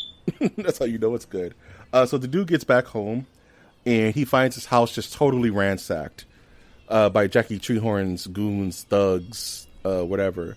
And that's where you see Maude come out. By Wu and white guy. Right, yeah. Wu and Blondie, right? And yeah. Let's call him Blondie. And the dude trips over his own trap because he sets up the board to kind of stop the door, but he sets it up the wrong way because he's an idiot. And then you see the door swings out. And the door swings out. He's so stupid. And then Maude comes out and she's wearing her green robe and she's like, she calls him Jeffrey, right? She doesn't call him the dude. Right. No, she calls him Jeffrey. Because she's by his full ass name. Yes. And she's like, Jeffrey, love me. Love me. Yes. And she drops her robe and he's like, what does he say? He says something stupid right before they cut to black. Is that my robe? That's what he says. Is that my robe? Yeah. And then, but at this point, he's been drugged. He's been beaten by the police. He's got to be exhausted. What I mean? He's been walking the 405 freeway in the valley, in the middle of the valley. You know what I mean? So he's susceptible to everything. Disoriented. He's out of it. He's gonna do what he's gonna do because he's a goddamn dude. Let him get some goddamn vagina. You know what I mean? So the dude and Maude smash and are squish, as the Jersey guys would say. They squished. You guys gonna squish? You squished, squished, fella. Yeah, I got. You saw me, I squished. Big squish. Hey, did you squish? I went out, I squished. How's your mother? Don't talk about squishing with my mother. Don't talk about my mother, brother. I'm talking about squishing right here. I left her at the car park. Okay, we just offended 30% of the nerdiverse. Yikes! I'm so sorry, guys. That's okay. My bad. So they're sitting post-coitus, as it were. And we learned a little bit of history about the dude. Yeah, you learned about the dude. We learned a little bit of history about the dude. He was in a writing project, the Manhattan. What is he called? A roadie from fucking Metallica. He was a roadie from Are Metallica. You kidding me? Yeah. He was part of the Seattle 7. Part of the Seattle 7, who I looked up, and it's a real thing. Yeah. The Seattle 7 is so that's pretty cool. What was it called? The Poor Huron Statement? the Poor Huron Statement. That's right. Statement, yes. Before they butchered it? Yes. Before they butchered it? Yes, yes. And so, me and 6 other guys, right? Yeah. Seattle 7. Yeah, so that's really cool that we get a little bit of intimacy from the dude, which we don't see before and we don't see after. No, just in that moment. Just in that moment with Maude. And then he gets up to make himself a drink, and you see Maude start like sitting in fetal position, and he's like, "So what you doing?" It's like, "Oh, this increases the chances of conception." And he was like, spits out his white Russian. Right. Conception. She's like, "Yeah, well, you think we're just having a good time here, right? You know, you think we're just having a party." And they do this and that's why she had the dude go to the urologist. Funny enough, to go get him checked out. She was insistent that he go to the urologist. The dude, for his jaw. Which is totally fine. Merely bruising it. It was exactly, which was totally fine, mind you, right? And she pretty much tells him, like, I don't really want you to be a part of this child's life or to be anywhere within any actually real proximity of the child. I just needed your sperm pretty much to fertilize my egg, and you're okay. Get in. You know, like, Right. you And seem you're okay. okay, Get in. right. So She just kind of shrugs her shoulders, and well, the thing is, she does see him for who he really is. She's an artist. she's an artist, so she So appreciates. she definitely sees him for who he is. She sees, well, he's intellectual. I don't give a shit if he's made money or not. No. It doesn't really. She's an artist, so she doesn't make money. I think she She's sees wealthy, him as a pure spirit. You know? She's wealthy by association, and, right? and she knows there's something going on up there, even if he does portray it ever so nonchalantly. You know what I'm saying? Right. So I think there's something she sees a lot. I think she sees a lot of herself in him in a weird way. Yeah, that's interesting. Especially because she's, like I said, they're both from two different worlds. He is from the world of he's a starving artist as opposed to her being a wealthy artist. And again, by by association, her father is a wealthy man, which obviously will, that makes her a wealthy or well-to-do off person. So it's different worlds. They're from funny. different worlds. So to see that Maud can appreciate where he comes from and actually appreciate it to the point where she thinks she can have a love child with this guy. Yeah. That's admirable. And it makes me think about kind of the pecking order in the Lebowski house, because there's a throwaway line where Lebowski's talking about Bunny and he gives her allowance, right? Which is ample anyway. And then later on we find out that no, Jeffrey Lebowski actually doesn't have any money. It was all their mother's money, Right. And that she lets him run the urban overachievers or something like that. The And little she Lebowski urban achievers. Yeah, the little Lebowski overachievers, and how proud we are of all of them. Proud we are of all of them. And and that she gives him an allowance. So it even makes more to the case that Lebowski probably wanted to steal that $1 million because he was probably running low on his own finances. Right. And it was all she was like, I know how Dad likes to present himself and how he wants to be this pinnacle of American, hard work and achievement, and he's a fraud in into himself. He's lying to himself, and she kind of placates him. And that's the truth is he plays into the role of the everyday wealthy businessman, because that's pretty much what they are. They're not necessarily wealthy by hard work, and we're starting, especially this day and age. That's what makes this movie so brilliant, is that it's very ageless, it's timeless. That you can relate to this movie even today. It has less to do with the 90s in it than it does with today. Yeah. You know 100%, 100%. So and it was tailor made, for early 90s, 90, 91, 92, or whatever year it was that the Desert Storm War was going on. And that's kind of how they set the year and put it, set it in stone, is by seeing George Bush Sr. on screen talking about the war and how this is the hostilities in Kuwait. Will not stand. Right. So it's interesting that they chose that timeline specifically to mark that this movie was made here for this time, for now, and you can watch it today and still relate to it. Very good catch. Very good catch. How old is the dude? I'm going to say the dude is in his late 40s? Late 40s, yeah. High five. Late 40s. Hey, great minds think alike. 50s. I feel it. I was thinking the same early thing. 50s, maybe barely 50 if that. Come on. He doesn't drips even... of a little flower child, which makes... set him Yes, in that. exactly. But again, remember, it's back in the 90s. It's not like today. So Flower Child today would be the hippies maybe of in today. their 70s now. Yeah. But, right? Or pushing 70 anyway. But I found that humans have similar movements. It's just in different kind of directions. Right. Peace and Love, failed, which is why George Romero wrote and directed Night of the Living Dead. But that's a podcast for another day. I can't wait. Yeah, I think we should do Night of the Living Dead. Anywho, so we have Jeffrey go back to the Lebowski house to confront him on all this new information they have, and he pulls up and finds that Bunny has crashed her car into the fountain, and she's just back home. Right. Well, first of all, they don't know that it's Bunny's car. They just see a car smashed up on the lawn. But we know it's Bunny's car because that's the Viva Las Vegas car. Yes. So Jeffrey and Walter trying to rush in, and Brandon's like, "Oh, he's very upset." Right. This is a bad time. You basically can't be here right now. There's too much going on, and I think more than anything, Brad doesn't want them to know that Bunny is back, because Brad doesn't want them to know that he's pulling this hustle, which they apparently and clearly have already figured out. Yes, they already figured out, right. And that's why they're so adamant, about storming in and confronting Lebowski. Right, so they go confront Lebowski, which he doesn't ever just say he did it. even in the scene, if it wasn't for Walter, he probably would have coaxed it out of him at some point. But Walter says, "I've seen Spinals too, and this guy fucking walks, right? Walks. This guy walks, yeah. He's a fucking gold bricker. He's a fucking gold bricker, yeah. And then Walter just goes out of control and pretty much lifts the guy out of his chair and pretty much body slams Lebowski onto the ground. And all you hear is this soft whimpering from Lebowski. But even they break down the entire plot, pretty much, of how the dude kind of figured out what has been going on this whole time.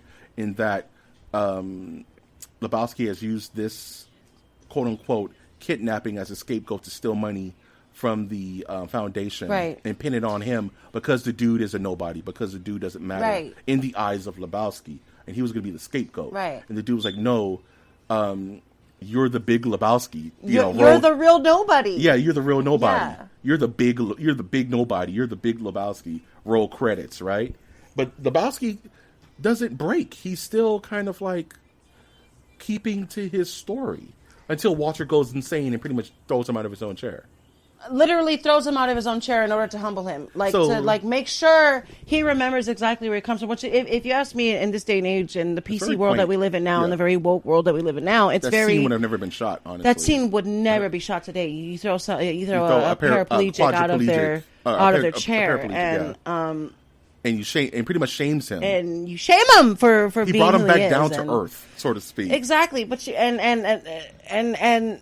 his to Walter's, I guess from Walter's interesting perspective, people need that every once in a while. Yeah. However, I do believe Walter sincerely believed that person was lying, and that the Big Lebowski actually did indeed walk. I don't think Walter was trying to. I don't think Walter was trying to be cruel or was malicious. Right, but whatever happened did happen, and if that happened in the real universe, that's what you call karma. Yeah, it's super karma. Right, so, because for once the Lebowski wasn't above everything; he was below. He was absolutely. It's so funny, goddamn right? Yeah. Funny, right? What is the word? It's almost like they wrote it. Right. It's almost like someone sat down and wrote this. That's very interesting. He was actually literally on the floor with a dog licking his wounds. Yeah.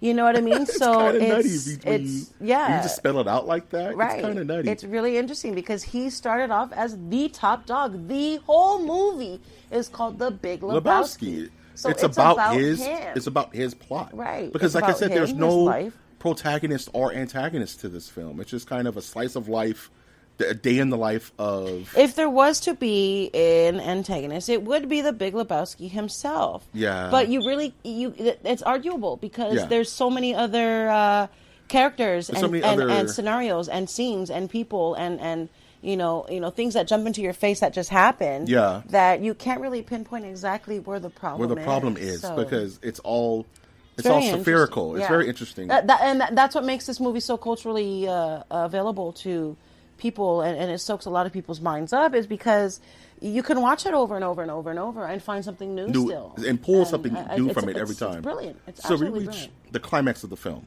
where I was talking about earlier, Donnie, they're at the bowling alley again. Donnie's up to bowl again, right, and he actually doesn't strike.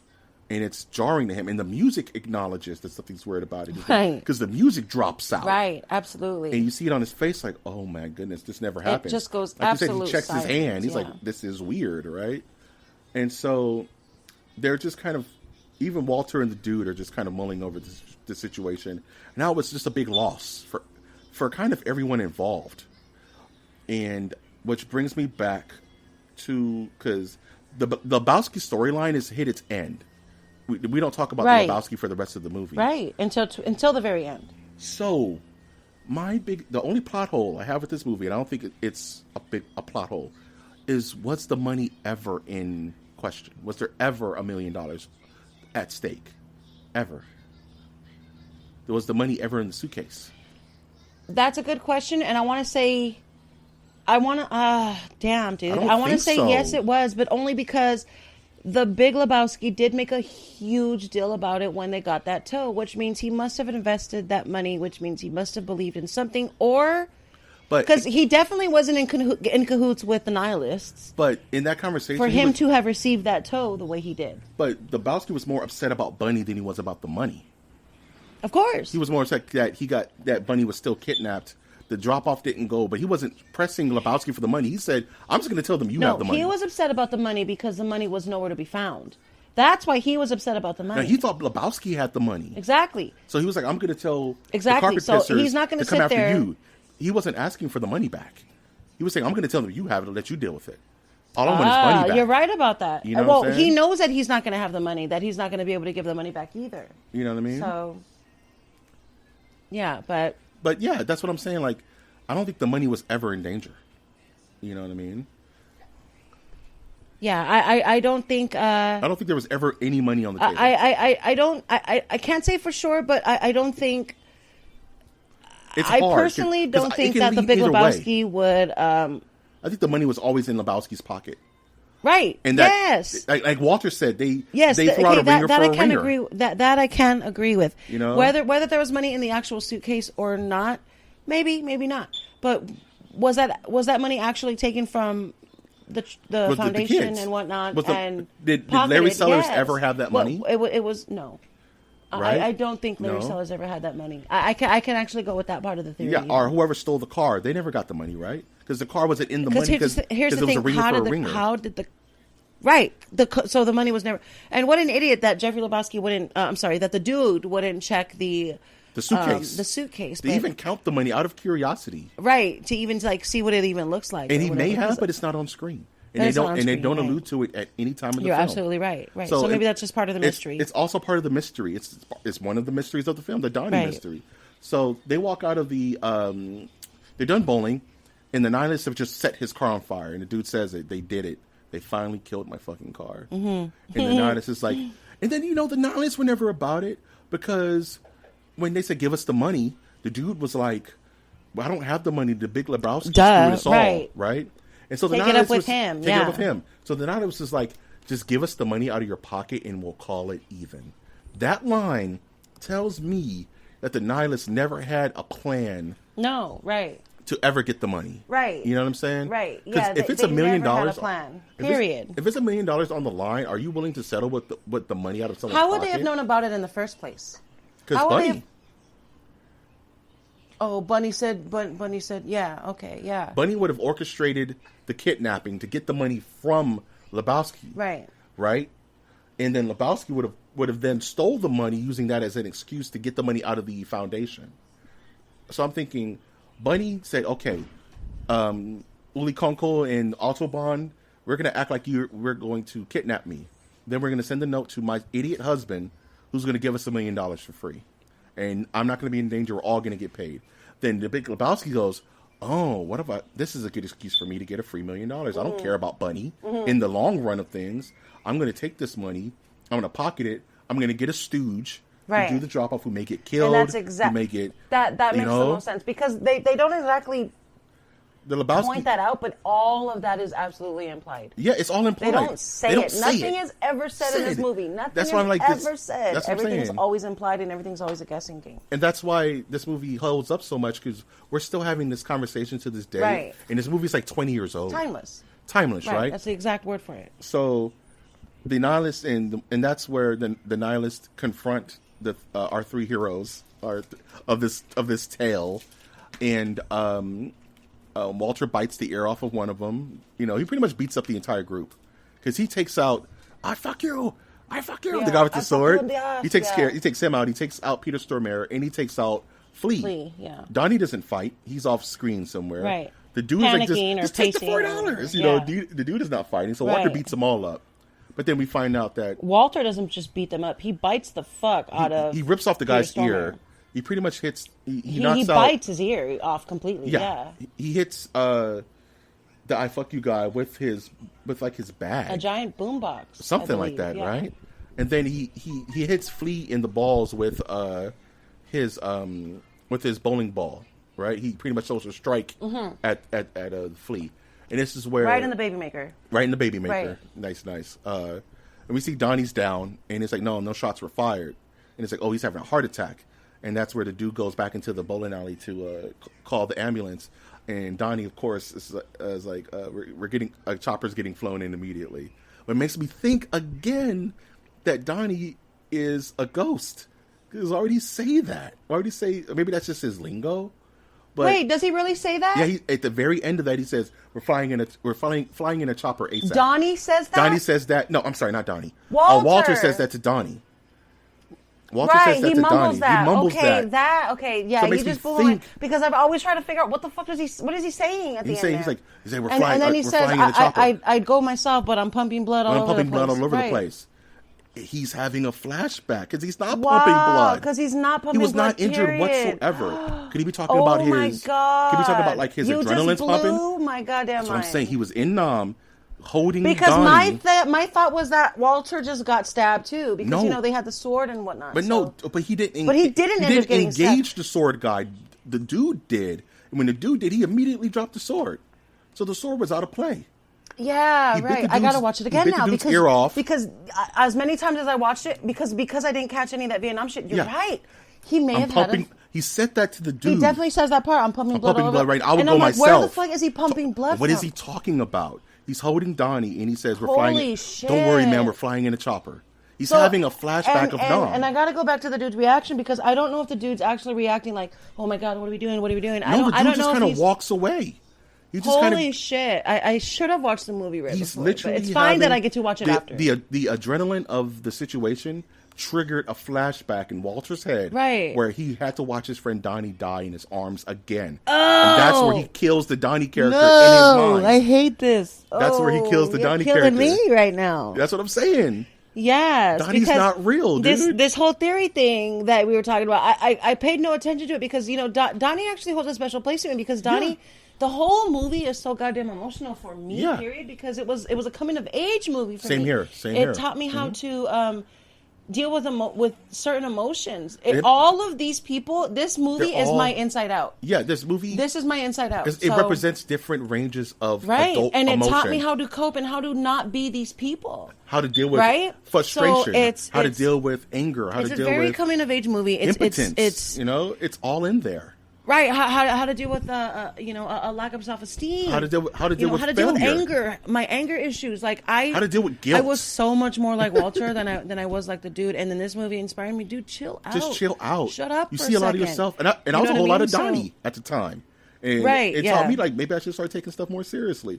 But anywho, that's Yeah. what that scene is, and that's the death of Donnie. The flashback triggers Holy again, crap! and then Donnie dies in his arms again, and that just erases the character. And that takes him out completely. And And what- the dude is just standing there like, whatever, dude. Hurry why up. wouldn't the dude This go- is why the dude was so emotionless in that scene, and that totally makes sense. And why to me. wouldn't the dude placate his best friend? They go to a mortuary, right? But then, Right. but then, Are you the bereaved? but then, but then it goes to say where the mortuary guy would have had to been in on it, Right.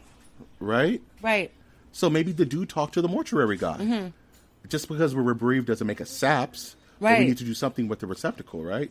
So he's like, you have a Ralph's around here? So it still even comes to play. Like the dude can be like, look, man, my friend just had an emotional break. Can you act like you have a body back here and kind of entertain us?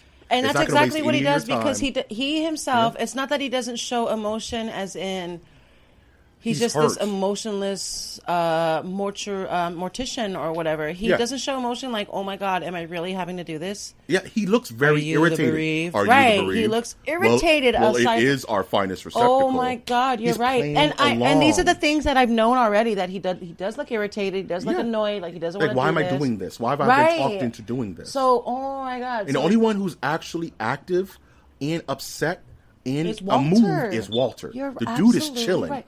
But see, that's a dude's MO. He's a chiller anyway. He's going to do that But that's anyway. and also yeah. you see the frustration of everybody else around the situation. Even Right. the other bowlers don't acknowledge Donnie as being there. Yeah. Liam, Jesus, even over the line guy. You know what I mean? Over the line. Over the line. Yeah. It's Right. all Walter because he draws it in. You're talking about Smokey now. Smokey. No, I do believe It's a- Smokey was real. No, you can't. We No, can't. Smokey's real. Right. But he didn't acknowledge Donnie. He acknowleded Walter. You're Because right. Walter called You're him right. out on stepping over the line. Right. So he had no interaction with Donnie. I'm telling you, there's credence, funny to say, Right. that Donnie was a split personality of Walter. Right. You know what I mean? So they have the funeral, and they have this, and he could have just filled that thing with like ash or he could have filled it up with ash or anything that could have come from the mortuary. I mean, he was Sand. already at the beach. He was already at the beach. So it could just be that gravelly, rocky ass sand that it could have been that ash scene from the. Hey, do you have any just soot that you can fill this up with? That scene was filmed in San Pedro, by the way, and off the dude, San Pedro cliffs. Okay, you're going back to how the dude is not being very emotionally connected. Right. When the actual, let's say, quote unquote, ashes are on him, he doesn't budge. He doesn't get grossed out. He doesn't react to it whatsoever. Right? But he also doesn't react to his windshield being broken and taking them to In-N-Out. He doesn't react to anything. Well, yeah. So you really can't really... You can't really gauge that. But like I was saying, he wasn't mad at the death of Donnie. He wasn't frustrated with the death of Donnie. He was frustrated because Walter brought it back to Vietnam. Right. Walter brought it back to almost like the dude is trying to help his friend get over his trauma. Right. And he's just like, and sometimes he has to be like, it's not all about Vietnam, dude. You need to relax. Not everything is about Vietnam. You know? So they hug it out, and it makes me think. And Walter completely ignores that, by the way. Yeah, he totally ignores what he just said. He just goes to console his friend and says, "You know what? Fuck it, dude. Let's just go bowling." Right? That's their placebo, right? Right. So we go back to the bowling alley. We hit the end of the film, where the stranger is kind of doing a recap. He's kind of doing the epilogue of the film. Right. You know, the dude's going to be a dad now soon. You know, little what Lebowski. a weird traditional ass epilogue, right? Yeah, For it's a perfect 90s epilogue. movie, right? It's beautiful. It doesn't fit. No, right? not at all. But it's beautiful. It fits for a Coen movie. It fits for this movie, but it doesn't fit what was being made at the time. And yeah. The whole movie is that way, but I agree. And the dude, and he's just hey dude, how you hanging in there? And a line I say every day. I think I said it when I walked in. Strikes and gutters, ups and downs. Right. It's the perfect analogy of like, I'm just taking things in stride. Right. All I can do is take things in stride. And, you know, he says the dude abides. And then the stranger says the dude abides. You know, I can take comfort in that, you know, that the dude is taking it easy for us, for all the rest of us sinners. You know, and then he has this like referential kind of fourth wall breaking. Well, I think we reached the end of the movie. Right. He's talking to us. Now he's talking directly to us. He starts talking to us in the beginning, but not necessarily. He's just narrating. Now he's directly talking to us. Right. And he says, "You have another one of those fine sarsaparillas." Yeah. And then the movie cuts to end back to A Man in Me, The Man in Me, which is the perfect kind of send off, or kind of the perfect, I would say, example of what this movie's about. You know, the storm clouds are raging inside my head. You need someone to kind of balance you out. You know what I mean? To show me the man in me. You know. And honestly, this is one of the songs that tie me to a place in my life that I can't listen to the song. It's a hard song for me to listen to because it makes me very emotional. The Man in Me does because of this movie, and it's just the perfect song. And I will always equate this song to this movie. The end of this movie always makes me a little bit emotional because I don't want it to end. Like I want to hang out with them. More. I want a little bit more. Can I see the next day? Isn't that weird that it does that to you, that it kind of like ties you into these people, that they're so tangible, they're so like relatable, they're so real, they're so you know, and in every sense of the word. They're, you know, Walter's you. You know, the dude is you. Donnie's you. They're all you. The fucking policeman is you. Everybody, all of these people are you in a sense. You know, you go into your own brain and you dig deep enough, and you see that you are a part of all these people, which makes you written. The screenplay, crave them more. The screenplay is so well written. The dialogue is so well written that they just feel human. This is one of the most human films. There's no cartoonish character. Even Walter is grounded. And you understand the most where he's coming cartoonish from. character they have is the Jesus, and everybody knows the Jesus. Yeah, and he's just that weird dick that's at the bowling alley that everybody has to suffer. Walter is kind of the same way. Walter's the weirdo, eccentric asshole. Right. That the loud guy with, loud, boisterous. He's always blowing Walter up. Being Walter. Just Walter being Walter, right? And that's the Big Lebowski, man. And that's the Big Lebowski. That about wraps her up. I mean, the movie's timeless. The movie's absolutely brilliant. It's no holds barred. There's really no spoilers about it. You know, if you haven't seen it, you haven't seen it. And you can't but really spoil if you haven't seen it, you're really missing out. Like, you can listen to this podcast listen to our recant of the story, watch it, and you'll get a completely different experience. The movie is an experience. Right. You know what I mean? It's a state of mind, and what a douchebag goddamn thing to say, but it really is. It truly is, because the movie is like you said, it transcends time and space. This movie, I hate to be so hyperbolic, but I can watch this movie at any point in my life, and it's just like it means something different because it's so open. It's so open. It's open to interpretation. It's open to your emotions. Like whatever emotion you're feeling that day, you're going to feel it because this movie is going to either encourage it, whatever emotion it is. So be careful, or it'll dissipate it, and it'll change your direction. If you're angry and you watch this movie, maybe you'll chill out.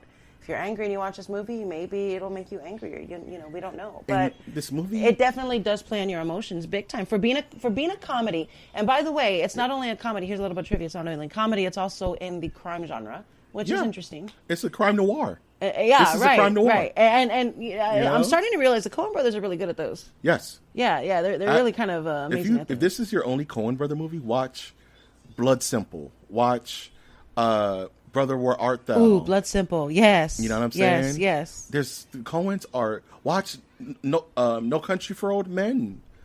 They're just the most versatile directors who are still making movies nowadays.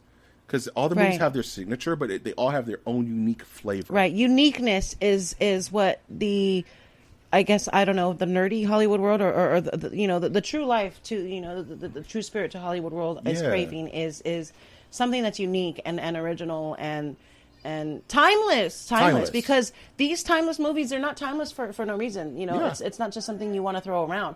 Forrest Gump, there's certain Titanic, there's certain movies that are set in a certain time, but you can still watch them today and you can still absolutely relate to every single one of them. And it's interesting we get these emotions and we pull all this stuff out of us from things we watch on TV or on the screen. Right? It's very simple. So, Toots, what would you rate this movie from 0 to 5? If I'm going to rate this movie from 0 to 5, I would definitely rate it a 2. Yep. Just kidding. You stole my joke. It's definitely going to be a 5. Yeah. This movie is definitely 100% top 10. My opinion, perfection. I am a little bit biased, but that's because, I don't know. If you're any kind of artist, if you're any kind of, I love writing. I'm a writer. This movie was extremely well written. It's about a writer apparently. Yep. You know what I mean? So there's so many things that you can relate to, whether you're a starving artist or you're a well-off artist or in between. There's always aspects of this movie you can relate to. And, I feel the same way about Spinal Tap, by the way, but that's a whole nother review. That's a whole nother podcast, a whole nother review. I would rate it a 5. I'm sorry if that seems a bit hyperbolic.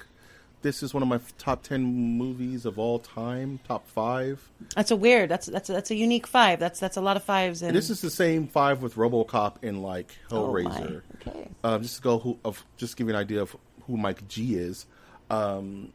It's kind of crazy watching this movie again, because I only watch this movie maybe once every 5 years, 3 years.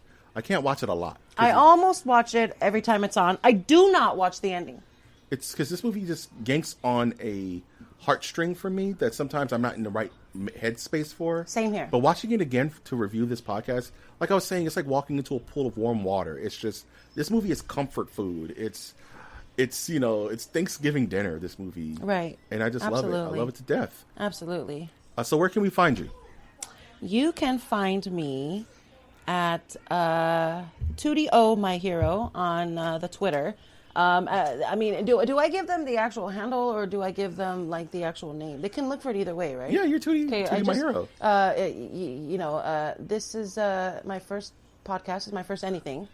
So this is a celebratory moment for myself, and as you can tell, I'm extremely excited. Yes. And I just cannot contain myself. But yes, please look for me out on Twitter. Follow me, love me, kiss me, and I will be at Tootie O My Hero. Just look for her, and she is there, and she is real. And I am currently working on some other projects, personally and publicly.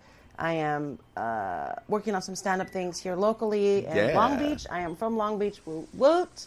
The 562 East Side all day, son. And that's it. Yeah. And I want to thank you so much. This was Of course, awesome. I tip my hat to thee. Welcome to the Nerdiverse. Yay!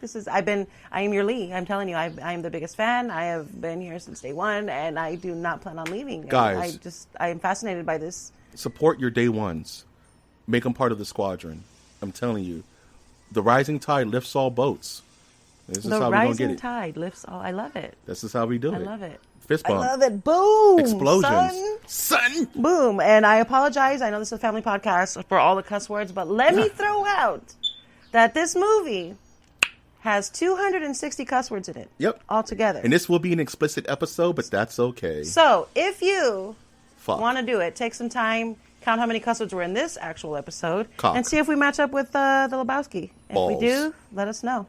Piss, shit, fuck, cuck, cocksucker, Stop it. motherfucker, Stop tits, it. fart, turd, and twat. Do we want to beat it or? No, it's fine. I just feel like Okay. doing a blink I love reference. it. I love it. If you love this content and you want to hear more of it, you can always check us out on Twitter. That is at MNerdiverse. That is at MNerdiverse, where we do fun things like do polls and get into arguments about what is considered a donut. I'm just going to tell you now, fritters are not donuts. I will never let that go. And if you want to support this channel monetarily, you can always join our Patreon, which is patreon.com/MOTN, where with the humble, oh so humble donation of $1 to $5 a month, you will be helping to support this channel, help it grow, like Rita Repulsa's one of Monsters and Power Rangers. But if you wanted to support this channel non-monetarily, I always ask to please leave a like on any of our social media pages. May that be iTunes, Twitter, Spreaker, SoundCloud, YouTube. Comment. Let us know what you think. Did we miss anything? Was this podcast awesome? Was it crap? Let me know. I want to hear either way. And please subscribe to our channel so that you can get up-to-date information. We're doing new stuff every day. We do reviews here. We do top 10s. We do reads. We're starting to read comics now, you big nerds. I know you love it. I'm, of course, being your host, Mike G. And I will always ask you to look towards the skies. Look towards the skis.